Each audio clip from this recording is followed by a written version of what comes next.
I'm very interested in the idea of transformation, and so I thought of the name Chrysalis because the classic idea of the caterpillar that goes into the chrysalis, the cocoon, for a couple of weeks and then emerges as a beautiful butterfly that flies away and brings joy and beauty to the world. And I kind of think of theater like that you have a play, you have words on a page, and then you take it to rehearsal, and it has time to gestate and incubate and develop. And then you set it free on the stage and perform it for an audience, and hopefully it has a transformative effect on their lives and makes them laugh and makes them think and has some meaning for them. I was feeling like a little overwhelmed trying to be a good mother and practice my creativity, and I thought, well, I can't always make it to auditions, and I don't really feel like okay about working out of town when my kids are so young. They're 7 and 4. So the fact that I had this sort of awakening and transformation in my thinking has been a really important thing for me, and I think it's one of the most important things we can do is look at how we think and try to transform it into something more productive, more supportive, more compassionate towards ourselves, and then we can move forward and really lead more fulfilling and meaningful lives. Well, our first play is a new play, which is very exciting because we get to work with the writer in rehearsal. And the play is called Barking Girl by Susan Bernfield, who is a wonderful theater artist. She runs New George's Theatre Company. She's been doing it for over 20 years now. And she has done a lot of new plays by women and hired many women directors. And she's just a great inspiration. I believe, I guess just sort of my value system, that if I'm not doing the thing that I know I want to be doing, or if I feel like, oh, I'm at home and I wish I was somewhere else, then I'm not doing the best thing for my kids. My kids need to see an example of someone who's engaged in the world and of someone who is doing the thing that they are meant to do.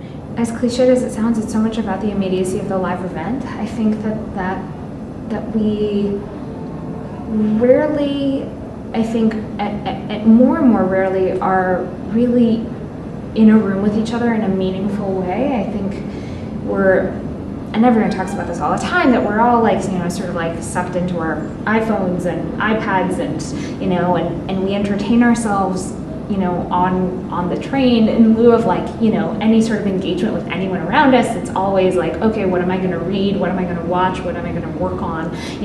And so I think for me, the transformational power of theater is because it just makes you be in a room with people. And back to the act of witnessing an actor do something really heroic. And I think that in any play, an actor is doing, actors are doing heroic things. I wanted to write like a kid play or play about babies, or I feel like I want to stay away from that with a 10-foot pole. But for some reason, this particular perspective, I didn't feel like I had read it or seen it, and I feel like people didn't want to talk about that kind of the difficulty or the ambivalence or the feeling like you have to make friends with your child, as opposed to feeling like you're instantaneously going to love your child and it's just going to happen for you, and everybody wants this, and kind of a way to abut against the expectations that I felt were actually the most difficult part of raising a child. I felt like or deciding to have children. I felt like the expectations, the naming of what you are, the assumptions about who you are and who you wanted to be, and the other identity issues that kind of went along with it, to me, were much more difficult than late night feedings or making the decision or anything else. Creating Chrysalis has been very freeing and inspiring and empowering to see if I can practice my creativity on my own terms. And I think it's a good example for my kids to see, instead of just shoving it in the closet and pretending like it's not there, to try to make it work. So I'm feeling very excited at the moment. Well, really, I've been talking about all this because I need your help. And not-for-profit theater companies survive on donations, and Indiegogo is a wonderful way to do that. You can give $1 up to $1,000. Every dollar counts. Any amount is greatly appreciated. And I'm really excited about this, and I want to invite you to be a part of it.